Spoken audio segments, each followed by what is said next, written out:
दर्शकवृन्द नमस्कार। एबिसी चेकको नयाँ अङ्कमा यहाँलाई हार्दिक स्वागत छ। म हुँ कुलचन्द्र विष्ट। यति बेला नेपालको सत्ताको बागडोर सम्हालिरहेका पुष्पकमल दाहाल प्रचण्डमाथि सुन तस्करको नाइकी खोज्ने दबाव छ। उनकै मातहतमा रहेको राजस्व अनुसन्धान विभागले रातारात छापा मारिरहेको छ। सुशासन र भ्रष्टाचारको काण्डलाई नै सत्ताको आधार बनाएको आरोप खेपिरहेका प्रचण्ड अहिले पार्टी राजनीतिक दलको घेराबन्दीमा परेपछि यो युद्ध लड्न जनताको साथ खोजिरहेका छन्। यहाँनिर एउटा कुरा जोडिहालौँ। अहिले यो पहिलोचोटि अब अनुसन्धान माओवादीकै नेतातर्फ सोधिने खालको दृश्य पनि पछिल्लो समय देखिरहेको छ र यो अवस्थामा जनताको साथ माग्दै गर्दा अब सत्तामा पुर्याएर बागडोर नै सुम्पिँदा पनि जनताले दिनुपर्ने साथ के हो? दर्शकबिन तपाईँले सुन्नुभएको छ, अहिले प्रतिपक्षी पनि बरामद भएको तस्करीको 100 केजी सुनको मालिक पत्ता लगाउन व्यस्त छ। सरकारले यो पल्ट जरै समात्ने भनेको छ भने प्रतिपक्षीले गृहमन्त्री र अर्थमन्त्रीकै राजीनामा मागेको छ, जसमा राष्ट्रिय स्वतन्त्र पार्टीले आफूहरू राजीनामा माग्ने पक्षमा नभए पनि अनुसन्धानलाई एक एक गरेर हेरिरहेको बताएको छ। यदि सही बाटोमा छानबिन अघि नबढे चुप लागेर नबस्ने उसको भनाइका बीच सबैको आशंका यतिका सुन सानो गिरोहलेको सक्रियतामा मात्र तस्करी हुन सम्भव छैन भन्नेमै छ। हुन पनि पछिल्ला दिनका छानबिन र राजस्व अनुसन्धानले छापा मारेका स्थानहरू हेर्ने हो भने पक्राउ परेको सुन त एउटा सानो अंश मात्र भएको प्रश्न हुँदै गएको छ। यस्ता क्विन्टल सुन तस्करी भएको खुलासा हुँदै गर्दा तस्करहरूले अपनाएको तरिका समेत एउटै छ। अझ गजब त छानबिन सुरु भएपछि नै तस्करीको सुनमा लगानी हुन सक्ने व्यक्तिहरू जो आशंका गरिएका थिए उनीहरू फरार भएको समेत खुलासा हुँदै गएको छ। जे होस्, सरकारले भनेको मान्ने हो भने अनुसन्धान अघि बढिरहेको छ, प्रतिपक्षीको भनाइ मान्ने हो भने सरकार नै यसमा संलग्न छ। त्यसैले उच्च स्तरीय अनुसन्धान आयोग, छानबिन आयोग आवश्यक छ। यदि त्यसो नभए यसले निष्कर्षमा नपुग्ने भए पनि भएका केही कदम समेत उनीहरूको ताकेता र खबरदारीको उपज हो भन्ने खालको एउटा तर्क छ। त्यसो भए सही को त? अब अर्को प्रसङ्ग पनि सुन्नुहोस् है त। सरकारले पटकै पछि आफू भ्रष्टाचारी र अनियमितताको जालो तोड्न लागि परेको बताइरहेको छ। बरु त्यसका लागि सत्ता नै गए पनि मतलब नगर्ने प्रधानमन्त्री र गृहमन्त्रीको भनाइ छ। तर ललिता निवासको अनुसन्धान किन फाइल बोक्नेमा मात्र सीमित छ? नक्कली शरणार्थी प्रकरणका दोस्रो तहको अनुसन्धान जारी रहने भनिएको किन भइरहेको छैन? अडियो आर्जु राणाकै भएको प्रमाणित हुँदा समेत किन राष्ट्रपालले भने जस्तै रातै कार्पेट ओछ्याएर भए पनि बयानसम्म लिएको छैन? यही 100 केजी सुन बरामद हुनुभन्दा अघि इलेक्ट्रिक चुरोटमा लुकाएर ल्याइएको प्रकरणमा अनुसन्धान हुँदा पनि त्यसमा नाम जोडिएका पूर्व सभामुख कृष्णबहादुर महराका बाउछोरालाई अनुसन्धानमा किन तानिएन? बरु अर्को फाइल खोल्ने धम्की किन सरकारले दिइरहेको छ? यसरी फाइल खोल्ने र अलपत्र मात्र छाड्ने उसकै काम जनताले थोरै भए पनि बादलमा चाँदीको घेराका रूपमा हेर्दा किन उसले जेमा पनि सत्ता जोडिरहेको छ? अब सत्ताकै कुरा पनि थोरै गरौँ। एकातिर एमाले जस्तो बलियो प्रतिपक्ष छ र अर्कोतर्फ सहयात्री नै भए पनि दबावमा राख्ने काङ्ग्रेसका बीच प्रचण्ड अहिले हाबी बनिरहेका छन्। पहिले सबैमा प्रभुत्व काङ्ग्रेसको रहँदा प्रधानमन्त्रीकै लागि सर्वस्व गुमाएको भन्दै पार्टीभित्रै आलोचनामा परेका प्रचण्डलाई सन्तुलनको राजनीति गर्नु आजको आवश्यकता हो कि होइन? यदि हो भने त्यसका लागि उनलाई फाइल खोल्ने बाहेक केले चाहिँ सहयोग गरिरहेको छ त? यावत प्रसङ्ग र प्रश्नहरूले सधैँ अस्थिर, सधैँ दोहोरो रणनीतिमा खेल्ने पात्रका रूपमा चित्रित प्रधानमन्त्री पुष्पकमल दाहाल प्रचण्ड दुई नाउँमा खुट्टा राखेर सत्तामा रहेको प्रश्न छ, जहाँ प्रचण्ड निर्णायक शक्ति होल्ड गर्ने र त्यसैमा खेल्ने अनि फाइल खोल्ने र प्रहार गर्ने रणनीतिमा देखिन्छन्, जसको निशाना आफैतिर परेपछि काङ्ग्रेस चुप लाग्ने र एमाले भड्किने अवस्था सिर्जना हुँदा कहिलेसम्म उनको रणनीति काम लाग्छ भन्ने प्रश्न अहिले अहम बनेको छ। यो परिस्थितिमा के यस्ता प्रकरणका अनुसन्धानले निष्कर्ष प्राप्त गर्लान् त? विगतबाटै दोहोरो रणनीति अवलम्बन गर्दै आएका प्रचण्डले अबको रणनीति फाइल खोल र राजनीतिक स्वार्थ पुरा गरेतर्फ केन्द्रित गरेका हुन् त? यदि हुन् भने पनि किन उनीमाथि नै सबैको सदा सहायता देखिएको छ त? यही रणनीति हो भने उनी कहिलेसम्म सफल होलान् त? यी र यस्तै प्रश्नहरूको जवाफ हामी आजको एबिसी चेकमा खोज्ने प्रयास गर्नेछौँ।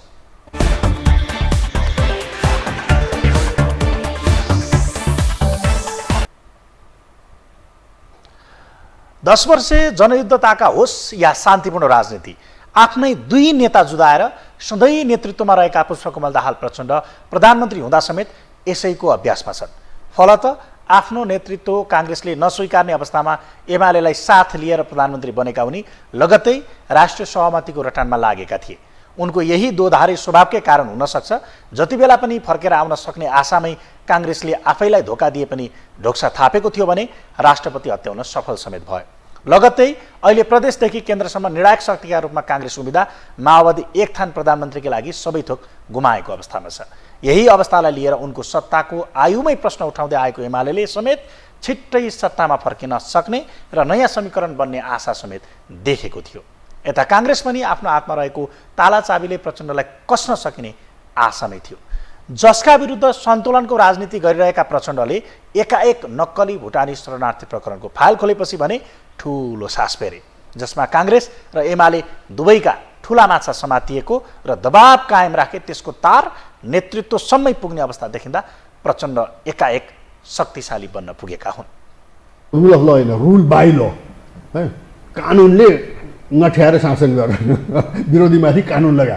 पहिलो कुरो त उनले अब यो नाटक होइन भन्ने दुईवटा प्रमाण गर्न सक्नु पर्यो है। पहिले त के छ भने यो एक अर्कालाई ठुला नेताहरूलाई खुइलाउन गरे हो कि भन्ने पनि देखिन थाल्यो। यहाँ काङ्ग्रेसलाई खुइलाउने, एमालेलाई खुइलाउने, माधवलाई खुइलाउने होइन। बजेट पास गर्दैन भन्ने धम्की सम्की दिएको थिए है। बालुटार अलिकति उठाउने बित्तिकै चाहिँ नि माधव नेपाल खतलाई खुत्नु होइन। अब त्यस्तै चाहिँ नि अब शेरबहादुर मेरो श्रीमतीलाई लगिदेला भनेर चाहिँ त्राइमान भएर बस्छ, जे भन्यो त्यही गर्छ है। यसमा प्रचण्डलाई यो किसिमको राजनीतिमा त सफलै मान्नुपर्छ। तर उनले त जुन होइन 17,000को हत्या, त्यसमा 5,000 त व्यक्तिगतमा जिम्मा लिन्छु भन्ने जस्तो कुरा, क्यान्टोनमेन्टमा गरे भ्रष्टाचार, खै त पत्याउनलाई त त्यो पनि गर्नु पऱ्यो नि। यिनले खालि अर्का आफ्ना विपक्षीलाई खुइलाउनु मात्रै यो गरे भन्ने चाहिँ नि होइन भने म त त्यही देख्दछु पहिलो कुरो त है। दोस्रो कुरो यहाँ के आयो भनेदेखि चाहिँ नि यिनले यो गरेको होइन टुङ्गोमा जान्छ कि जाँदैन भन्ने त शङ्कै छ अहिले पनि।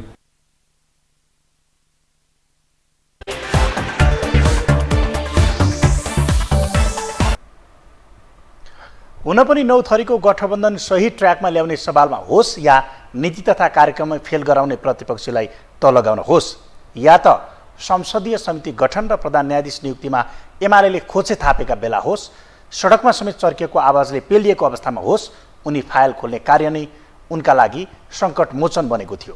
त्यस्तै बजेटमा फेल गराउने कुरा ललिता निवासको फाइलले समेट्दा आफूलाई प्रधानमन्त्री बनाउन प्रीतम सिंहको सक्रियता भएको अभिव्यक्तिलाई लिएर एमाले राजीनामा माग्दै संसद अवरुद्ध गरेको कुरा, मिटर ब्याज सम्बन्धी कानुन पास गर्न नदिएको कार्यको भाष्यले नै उनलाई बचाएको थियो। विगतमा जस्तो भिडिहाल्ने सोचमा नरहेका उनले बारम्बार संसदमा प्रतिपक्षीबाटै घेरिँदा समेत जनताका काम गर्दा अवस्था प्रतिकूल भएको भाष्य निर्माणमै लागि परेका छन्। जहाँ 100 केजी सुन बरामदको पछिल्लो कदमले फेरि सकसमा परेका उनले भ्रष्टाचारी र तस्कर विरुद्धको जेहाद छेड्ने क्रम सुरु भइसकेको र नरोकिने बताएका छन्। आइतबार समाजवादी विद्यार्थी मोर्चाको घोषणा गर्दै प्रधानमन्त्री प्रचण्डले यस्तो बताएका हुन्। नेपाल राष्ट्रको एकता, समृद्धि र विकास निर्माणका लागि यो लडाईँ जित्नै पर्ने भन्दै प्रचण्डले यो कुनै आवेग र राजनीतिक स्टन्ट पनि नभएको बताएका छन्। अहिले भ्रष्टाचार विरोधी या राज्यको सम्पत्ति व्यक्तिले दोहन गर्ने, शोषण गर्ने जो व्यथितिका विरुद्ध या तस्करीका विरुद्ध एउटा जिहाद छेडिएकै छ। म तपाईँ चाहन्छु यो कदम यही रोकिनेवाला छैन, यो कदम निरन्तर अगाडि बढ्नेवाला छ। नेपाल राष्ट्रको एकताको निम्ति, समाजवादको आधार निर्माणको निम्ति, सामाजिक न्यायको निम्ति, समृद्धिको विकासको निम्ति यो लडाईँ नेपाली जनताले जित्नै पर्दछ। यो लडाईँ नजितेसम्म हामीले परिकल्पना गरेको, हामीले सपना देखेको समाजवादको आधार तयार हुनै सक्दैन। त्यसकारण यो कुनै आवेगको कुरा होइन, यो कुनै राजनैतिक स्टन्टको कुरा पनि होइन। आउने दिनमा हेर्दै जानु होला, अरू फाइल खुल्दै जानेवाला छन्, अरू फाइल खुल्दै जानेवाला छन् र त्यति बेला तपाईहरुको समर्थनको महत्त्व निकै ठूलो हुनेवाला छ।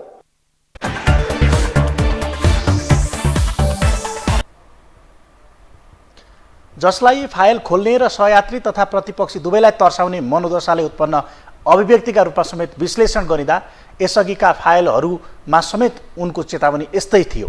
तर नक्कली शरणार्थी प्रकरणमा दोस्रो तहको अनुसन्धान अघि नबढेको तथा ललिता निवासमा कर्मचारी मात्र पक्राउ पर्ने अवस्थाले समेत उनको बोलीको गाम्भीर्यतामाथि प्रश्न उठिरहेको छ। जहाँ सुन तस्करीको अनुसन्धानकै क्रममा मालिक आशंका गरिएकै फरार भइसक्नु र ट्याक्सी गन्तव्यमा पुग्न नदिई बाटैमा नियन्त्रणमा लिइनुले यसको अनुसन्धान समेत भरियाभन्दा माथि नउठ्ने धेरैको आशंकाका बीच उनले आउने दिनमा अरू भ्रष्टाचारका फाइल खुल्दै जाने भन्दै धम्क्याउन छाडेका छैनन्। यहाँनेरि भनौँ आज मात्रै अथवा हिजो यो छापा मार्ने क्रममा जो पक्राउ परेका छन् विगतमा पनि यी नागरिक हुन्, चाइनिज मूलका बेल्जियम नागरिक जसले भियाना होटल चलाइरहेका थिए। उनको यो फोटो हेर्ने हो भने अहिले हामीले दृश्यमा देखाइरहेको फोटो तपाईँले हेर्नु हो भने उनको साँठगाँठ कहाँसम्म छ भन्ने देखिन्छ। उनले त पूर्व प्रहरी प्रमुखदेखि माओवादी नेताहरूसँग भेटेर सँगै भोज खाएका फोटाहरू छन्, जसमा सबैभन्दा बढी उनी चाहिँ वर्षमान पुनसँग नजिकैको र उनकीसँग चाहिँ पारिवारिक सम्बन्ध रहेको भन्ने खालका खबरहरू अहिले आइरहेका छन्। यहाँ हामी नन्दकिशोर पुन पूर्व उपराष्ट्रपतिसँग उनको संलग्नता देखिँदै गर्दा यिनको नेपालको पनि नागरिकता छ भनिएको छ, जबकि यिनी 2066-67 सालतिर पनि यो फेरि यो त्यति बेलैदेखि यिनको गतिविधिमाथि शङ्का गरिएको थियो र चीनकै सहयोगमा उनी सहितका केही 150-200 जना चाइनिजहरूमाथि त्यति बेला कारवाही गर्दा उनको नाम पनि आएको थियो, जस बेला यिनीहरूले गेम्बलिङ गराउने, अनलाइन जुवा खेलाउने, त्यो गेम्बलिङको कुरा भयो, त्यसै गरेर ऋण लगानी गर्ने र त्यसै गरेर तस्करीको काम गरेको लगायतका आरोपहरू लागेको थियो र तिनै व्यक्ति अहिले पनि शङ्काको घेरामा पर्दै गर्दा उनी फरार भइसकेको अवस्था छ भनेर भनिएको छ। यसले अब चाहिँ अनुसन्धान माओवादीकै नेतातर्फ आकर्षित भएको छ भनेर भनिरहँदा के माओवादीका नेताहरू पक्रिन समेत प्रचण्ड तयार छन्? उनले तपाईँहरूको साथ चाहिन्छ भन्दै गर्दा भोलि म नेता पक्रिँदा म पार्टीभित्र घेराबन्दीमा पर्न सक्छु है भन्न खोजेको हो भन्ने खालको आशंका गरिएको छ। यता एमाले नेताहरू भने यसलाई आफूहरूलाई केही फरक नपार्ने बताउँछन्। आफूहरूको माग्ने अनुसन्धान सही होस् भन्ने भएको बताउने उनीहरू दोषी ठहर भए एमालेकै नेताहरू समेत जेल जानुमा चिन्ता नभएको बताउँछन्। तर आफ्ना जोगाउने र अरू फसाउने प्रपञ्चको भने आफूहरूले विरोध गरेको नेता सुमन प्याकुरेलको भनाइ छ, जहाँ एमाले भने पक्राउ परेका विदेशी नागरिक माओवादीबाट उपराष्ट्रपति बनेका नन्दकिशोर पुनदेखि पूर्व सभामुख र पूर्व मन्त्री वर्षमान पुनसँग बसेको देखाउँदै उनीहरूतिरै औँलो उठाइरहेका छन्। नौटङ्की हो, जनतालाई भ्रम दिन खोजिएको। प्रतिपक्षले तर्साउन खोजे पनि हो। प्रतिपक्षलाई के तर्साउनु? हामी त भन्दैनौँ हाम्रो बारे फाइल खोल भएर बनाएनौँ। जलरी भएन त पशुपतिनाथको भयङ्कर कराएको थियो त के हो त? आयो हुन्छ नि त। हामी तयार छौँ। हामीले क्या मान्छेहरू नगरौँ। एमालेका नेताहरू अपराधी छन् कारवाही गर, हामी तयार छौँ। अनि कारवाही गर्छु गरेर कसलाई भनेको? यो के हो नि, एकचोटि भन्थ्यो क्या, असरमा दुईटाको झगडा पर्ने अनि एउटाले ब्लक्क भाकै एउटालाई कुट्यो अरे क्या, फेरि कुट्दा तँलाई देखाइदिन्छु भने फेरि कुट्यो अरे, फेरि कुट्दा देखाइदिन्छु भने 4 चोटि कुट्यो कि अब ठिक छ भोलि तँलाई देखाउँछु भनेर हिँडेको थियो। अहिलेको नेपाल सरकारको त्यही हो। किन त्यसो गर्छ सरकारले? आफ्नो पाप लुकाउनुको लागि, आफ्नो गोरख धन्दा चलाउनुको लागि। यो सरकार भनेको दलाल नोकरसाही पुँजीपति र स्मग्लरहरूले चलाएको सरकार हो।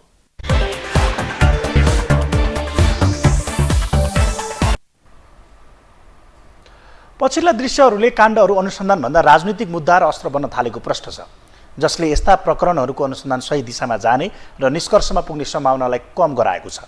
तर प्रतिपक्षी पनि यसैको तापमा रोटी सेक्दा फाइदा हुने आशामा रहँदा त्यसको लाभ भने सत्तापक्षले नै उठाइरहेको छ। अर्थात् जिस्काउने र आक्रामक बनाउने अनि बलियो बनेको आफूले त्यसलाई आधार देखाउँदै आफ्नो स्वार्थमा प्रयोग गर्ने रणनीतिमा प्रधानमन्त्री सफल हुँदै गएका छन्। फलत यसले देशलाई फाइदा हुने भन्दा उनीहरूकै राजनीतिक स्वार्थपूर्ति हुने मात्र भइरहेको छ, जसले आम नागरिक र सर्वसाधारण भने को राम्रो भन्ने प्रश्नकै भुमरीमा छन्। इतिहासमै भिआइपीहरू जेलको हावा खाएपछि आम सर्वसाधारण समेत केही खुसी हुने अवस्था भने छ। यही बीचमा पटक पटक संसद अवरुद्ध गरेको र प्रचण्डलाई र्याखर्याक्तिकै अवस्था पारेको एमाले र प्रतिपक्षी आफै ब्याग भएका छन् भने जसले उनी सही बाटोमा रहेको भन्ने दाबीलाई नै बल पुगेको छ। अहिले त प्रतिपक्षी समेत एक ठाउँमा छैनन्। पार्टीगत रूपमा हेर्दा एमाले भित्रको असन्तुष्टि पनि तीव्र छ भने आम नागरिकमा समेत तस्कर समातिता एमालेको कोहोलो किन भन्ने प्रश्न उब्जिरहेको थियो।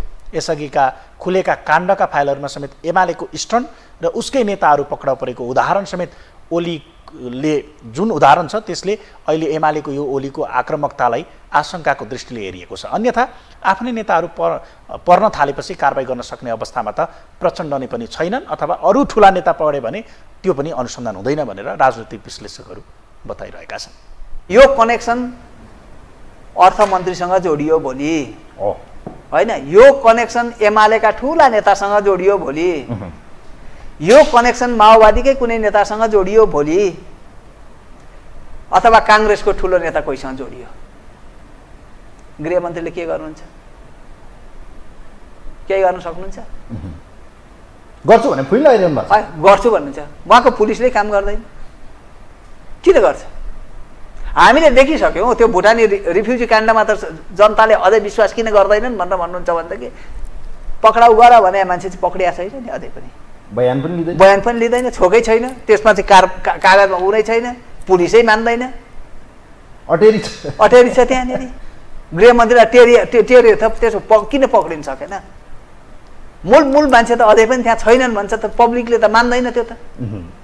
अनि त ललिता निवास काण्डमा त्यही छ, दोषी त सबै देखिया छ नि त ललिता निवास काण्डमा। लु भोलि छु अझै एउटा देखियो त काङ्ग्रेसको बैठकको निर्णय चाहिँ हामीले हिजो अस्ति भर्खर हेरेनौँ, बालकृष्ण खाँड चाहिँ पक्राउ परेर बसिया छ त्यो मानव तस्करमा। सबै काङ्ग्रेस त के भयो, कतातिर लाग्यो?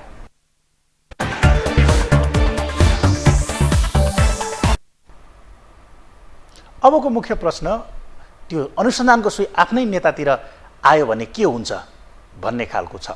किनभने पार्टीभित्रै पनि शक्ति सन्तुलनको दौडमा अथवा खेलमा प्रचण्ड छन्। हुन त पार्टीभित्रकै शक्ति सन्तुलनलाई समेत नेत्र विक्रमचन्द विप्लव भित्राएर व्यवस्थापनमा लागेका उनी काङ्ग्रेस सभापति शेरबहादुर देउवाको मौनताले समेत हौसिरहेका छन्।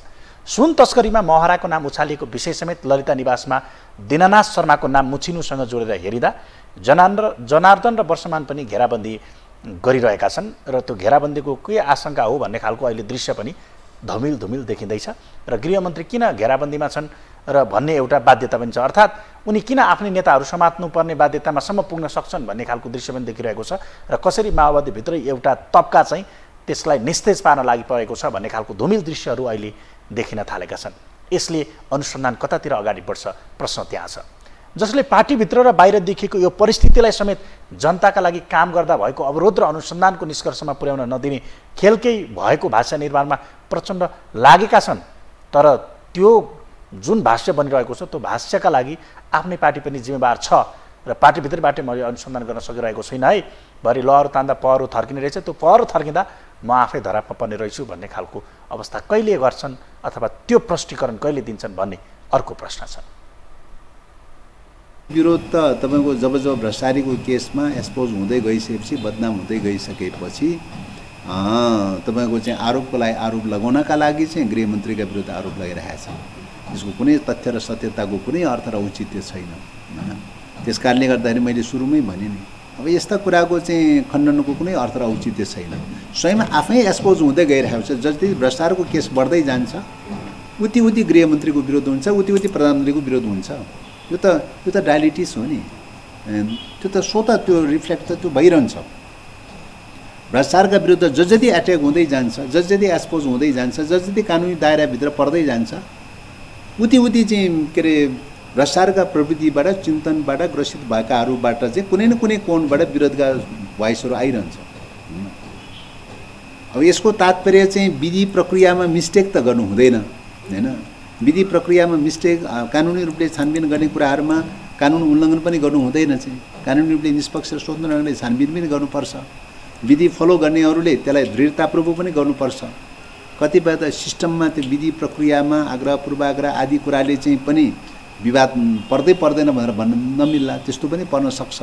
तर अहिले उठेका जति पनि सडकमा उठेका कुराहरू चाहिँ छन्, प्रतिपक्षले उठाएका कुराहरू छन्, त्यसमा यो प्रश्नसँग त्यति सम्बन्धित छैन।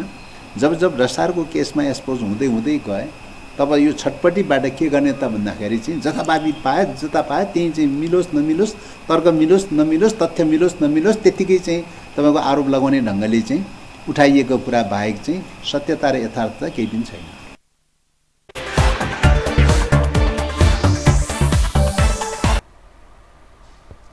यतिका प्रश्न र राजनीतिक परिदृश्यका बीच पनि खुलेका फाइलहरू समेत नेचरमा पुर्याए भने प्राप्त हुने जनताको साथले प्रचण्ड अझ बलियो बन्नेछन्, जसले उनलाई बीचमा बसेर बार्गेनिङ गर्ने हैसियतभन्दा माथि उचाल्न सहयोग गर्नेमा समेत दुईमा छैन। तर फाइल कोट्याउने, धम्क्याउने र बाध्यताको राजनीति गर्ने रणनीतिमै उनी अघि बढे भने त्यो कतिन्जेल सफल हुन्छ भन्न यसै सकिने अवस्था छैन। अन्यथा आफ्ना बचाउने र अर्कालाई डाम्ने मात्रै भइरह्यो भने यसले सही तार्किक निष्कर्ष पनि प्राप्त गर्ने छैन भने आफ्ना बचाउने न्युमा जति बेला यो थुन्चेले छेकेको डोकोले छेकेको जसरी दृश्य बाहिर आउँछ त्यसपछि उनी आफै खुइलिनेछन्। अवस्था एबिसी चेकको यो अङ्क यति नै। अर्को अङ्कमा फरक विषयवस्तुका साथ उपस्थित हुनेछौँ। तबसम्मका लागि आज्ञा दिनुहोस्। नमस्कार।